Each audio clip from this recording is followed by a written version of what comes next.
Grimpeur expérimenté, alpiniste chevronné, Antoine Girard a toujours vécu pour l'amour du sport et de la nature. Mais lorsqu'il entame sa carrière d'himalayiste à l'âge de 25 ans, il connaît une période remplie d'obstacles. Sa première tentative de sommet à plus de 8000 mètres, le Shōyu, s'arrête à 7500 mètres d'altitude car son compagnon est malade. En 2006, il abandonne sous le sommet du K2, le deuxième plus haut sommet du monde, après avoir tracé et équipé seul la partie haute de la voie. Mais c'est en 2008 qu'il découvre sa véritable passion, le parapente.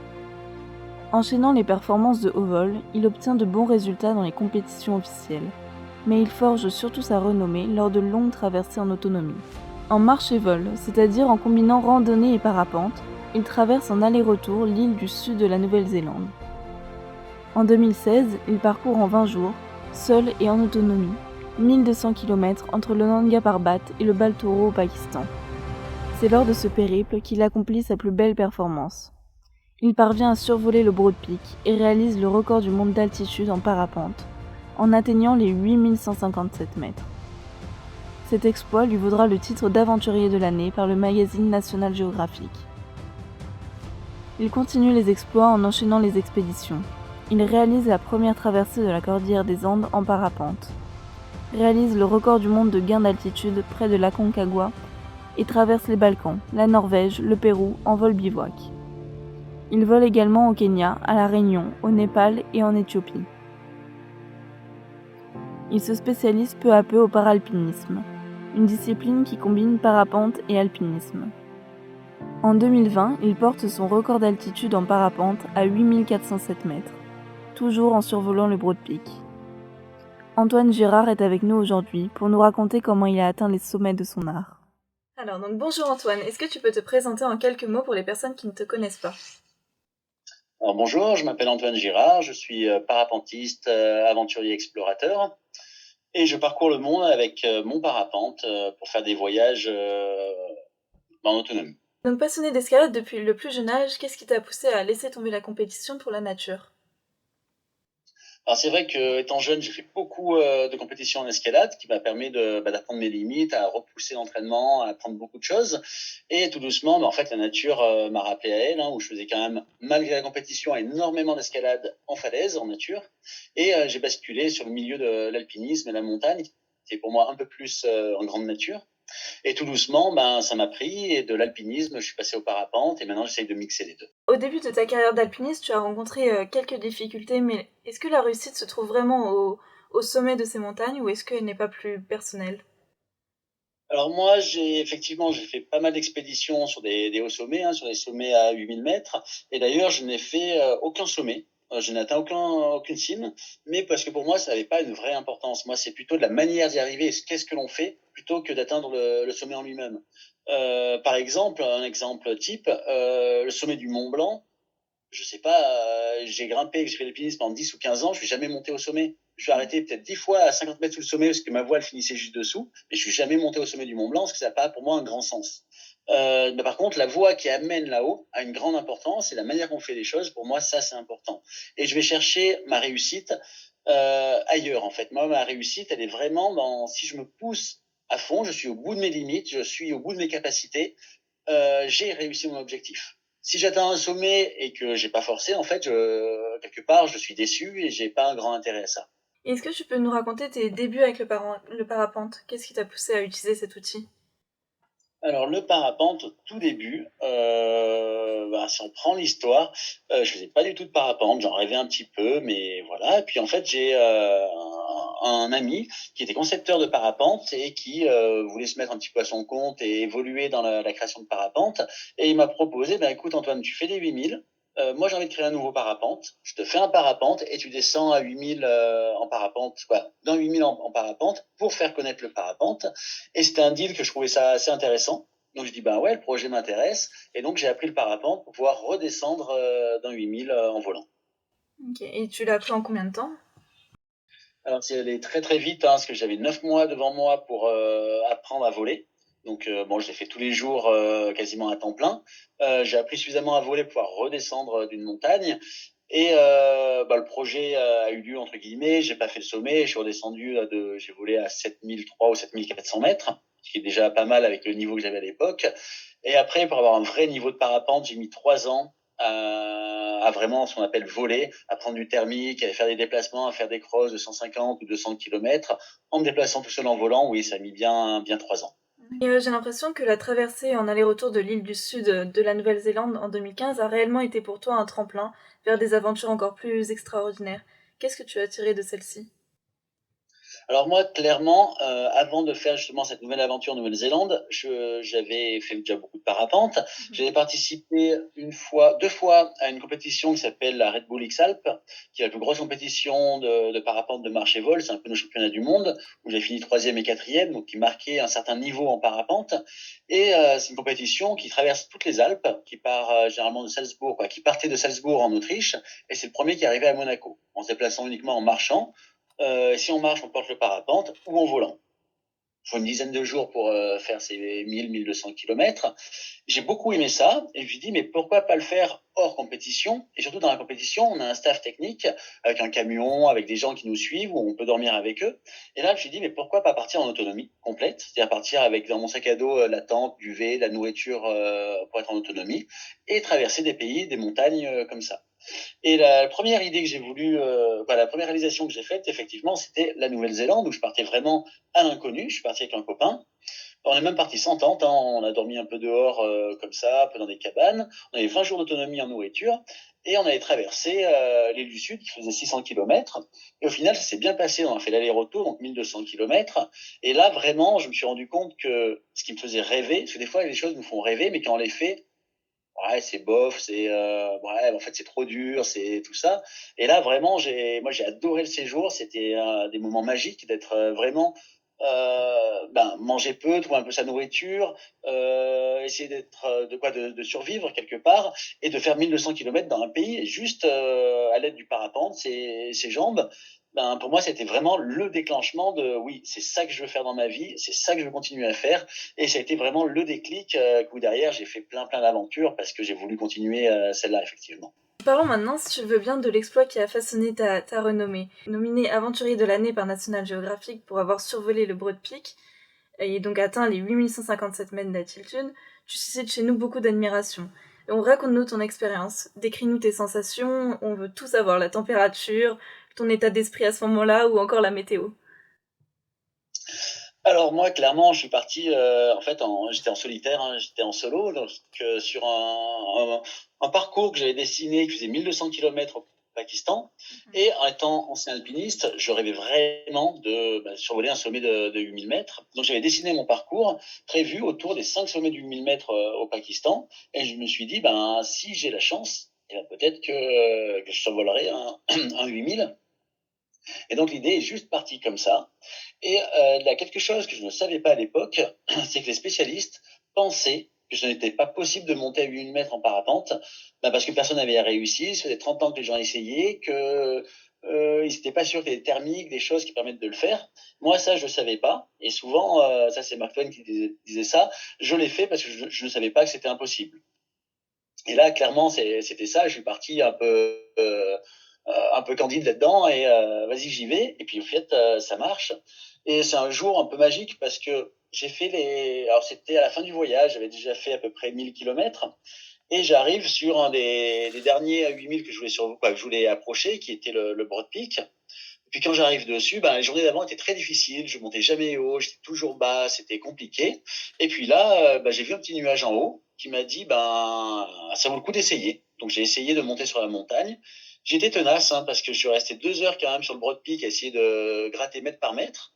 Et puis à un moment, c'est monté. Alors, au début un peu de frayeur. Alors, au début ça m'amusait parce que je voyais la voie que j'avais grimpée sur le Broad Peak. J'avais déjà grimpé sur le Broad Peak. Je reconnaissais mes camps. Hop, je suis passé au-dessus.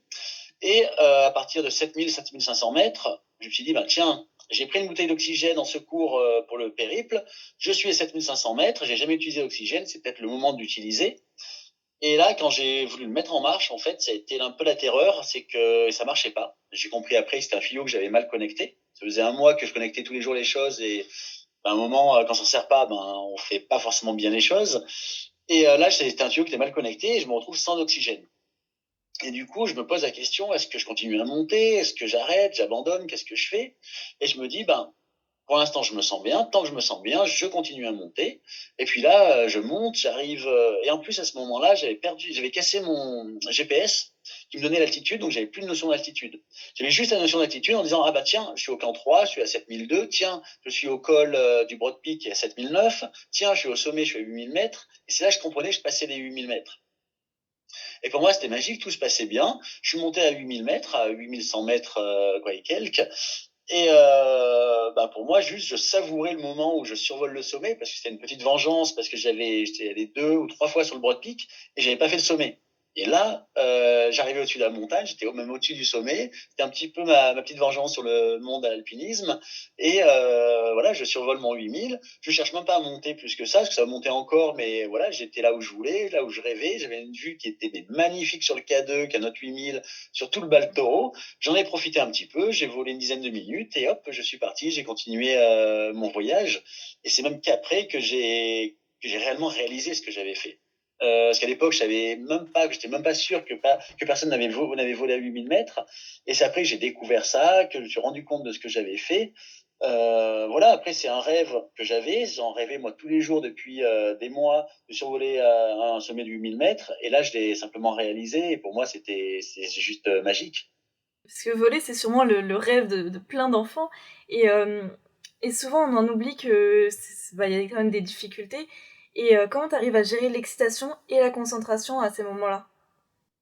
Alors ça, c'est quelque chose que j'ai appris, entre guillemets, dans mon monde de l'alpinisme. Parce que dans le monde de l'alpinisme, on est souvent mis en danger. C'est pas parce qu'on arrive au sommet d'une montagne qu'il faut exploser de joie et dire c'est gagné, j'ai plus qu'à redescendre, c'est facile. Parce que la descente, on le dit souvent, on le dit jamais assez par contre, c'est que quand on arrive au sommet, c'est la moitié du travail. La descente, c'est aussi difficile. Du moins en Himalaya. Dans les Alpes, c'est un peu différent. En Himalaya, c'est aussi dur. Et j'ai appris à contenir un petit peu ma joie, à ne pas laisser aller et rester concentré. Et ça m'a beaucoup servi en parapente parce que c'est sûr que quand on est à 8000, c'est pas comme sur un sommet où là on peut s'asseoir et même exposer sa joie, même si c'est que 5 minutes, hein, même s'il faut replonger dans la concentration. Et ben en fait en parapente, on n'a pas cette pause là. On peut pas dire bah tiens je pose mon parapente, je suis là, je suis une pause. Non, on est en vol et on peut pas arrêter de voler. Donc on peut pas laisser trop, on va dire, les sensations, les émotions nous dépasser. Alors bien sûr, on l'a, hein, je vais pas dire qu'à aucun moment j'ai explosé de joie, tout ça, mais on essaye de le faire 3 à 4 secondes pour pas rester en danger et tout de suite se reconcentrer. Et c'est le soir qu'on apprécie vraiment les choses. Où voilà, il n'y a pas de déconcentration, ça c'est pas possible. Et quels sont vraiment les risques en parapente? À quel danger tu t'exposes? Et comment tu les Alors maîtrises? là, sur les sommets à 8000 mètres, il y a beaucoup plus de danger que le parapente classique. Alors le parapente classique, évidemment, c'est qu'il y a une turbulence, donc un mouvement d'air un peu particulier qui va faire fermer la voile et on va perdre quelques mètres, on peut même tomber de beaucoup en parapente. Et, bon, on peut réouvrir les voiles, mais c'est un danger qui apparaît, donc il est toujours présent en Himalaya. Mais en Himalaya, quand on dépasse les 5500 ou 6000 mètres d'altitude, on a l'hypoxie. Donc l'hypoxie, c'est vraiment le manque d'oxygène. Et le manque d'oxygène crée une absence, on va dire, de réflexion. C'est un petit peu comme quand on boit trop d'alcool, on est plus apte à prendre des bonnes décisions. On fait les choses trop tard, on raisonne mal. On prend, oui, souvent des mauvaises décisions et on est un peu euphorique aussi. On a envie d'aller plus loin que ce qu'on peut faire et ça, c'est un grand danger. Et qu'il ne faut pas se laisser aller et vraiment rester concentré là-dessus, savoir qu'est-ce que l'on fait, comment on le fait. Et ça prend par des réflexes, justement. Une petite anecdote qui, moi, m'a vraiment fait réaliser ce que fait l'hypoxie, c'est que quand on est en hypoxie, on ne s'en rend pas compte. C'est comme quand on boit un petit peu d'alcool, quand on est juste un petit peu euphorique, on ne s'en rend pas compte, mais nos capacités sont très diminuées. Là, moi, je me souviens que la première fois que je suis monté à 8000 mètres, je me souviens de regarder mon parapente, donc qui est au-dessus de moi, et je vois mon parapente qui part à l'avant, et quand il part devant, il faut freiner le parapente pour pas qu'il aille trop loin et qu'il se ferme. Et je me rappelle, je dis, ah, mon parapente, il part devant, il faut que je freine. Donc je dis à mon cerveau, freine, pour que tout se passe bien. Et ça, c'est ce qui s'est passé dans ma tête, c'est passé en temps réel, je dis, tout s'est bien passé. Mais quand j'ai observé le phénomène, j'ai vu mon aile partir devant, j'ai vu mon aile revenir, et quand mon aile est revenue dessus de la tête, j'ai eu la commande de frein qui est arrivée, et mon aile est partie derrière. Ça veut dire que ma réaction entre Le temps où j'ai dit mon cerveau a dit il faut freiner, la réaction des mains, il s'est passé quasiment 3 secondes. Et 3 secondes en parapente, c'est absolument énorme. Et là, j'ai réalisé que j'avais beaucoup de retard et que mon cerveau n'était plus vraiment apte à prendre des bonnes décisions ultra rapidement. Par contre, à l'inverse, ça c'est au niveau du raisonnement, donc ça ne marche plus, mais tout ce qui est réflexe est 100% conservé. C'est-à-dire que si je ne réfléchis pas à ce qu'est-ce qu'il faut faire pour piloter la voile, je pilote très bien la voile. Donc il faut, parce qu'on a, avec les années, on acquiert des réflexes, et les réflexes sont intacts en altitude.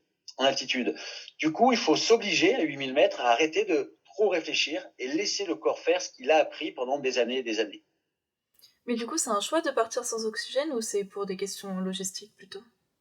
Alors, au début, c'était purement, j'avais pris l'oxygène purement parce que je pense au niveau sécurité, c'est bien. Ça ramène beaucoup de choses, hein, parce que l'oxygène éviterait ce temps de latence, tout ça serait moins amplifié. Mais je me suis rendu compte que je pouvais faire sans oxygène. Et du coup, maintenant, toutes les expéditions qui ont suivi, où je suis monté à 8000 mètres, il y en a eu 3 où je suis monté à 8000 mètres, je n'ai pas utilisé l'oxygène. Pour la simple raison que je me suis rendu compte, je peux faire 100, je fais 100. Et ça, c'est au niveau logistique, parce qu'une bouteille d'oxygène, c'est vite 3 à 4 kilos de plus dans le sac, donc il faut quand même le porter. Et aussi, j'avoue que c'est pas pratique, on a des tuyaux un peu partout, qui partent de la bouteille, un régulateur qu'il faut mettre en marche, des tuyaux dans le nez et tout ça, c'est pas agréable du tout. Donc, je suis parti du principe que je ferais sans oxygène. Et c'est pareil, pour moi, il y a le danger. Oui, ça apporte beaucoup, beaucoup de sécurité parce qu'on n'est pas en hypoxie, donc on pilote mieux, on fait tout ça. Mais en parapente, on ne peut pas avoir un système de sécurité avec une seconde bouteille, avec tout ça. Enfin, on pourrait, mais c'est beaucoup trop compliqué. Et ça fait que si je suis à 8000 mètres ou à 8500 mètres, que la bouteille d'oxygène tombe en panne, je me retrouve sans rien. Et là, peut-être que c'est la mort.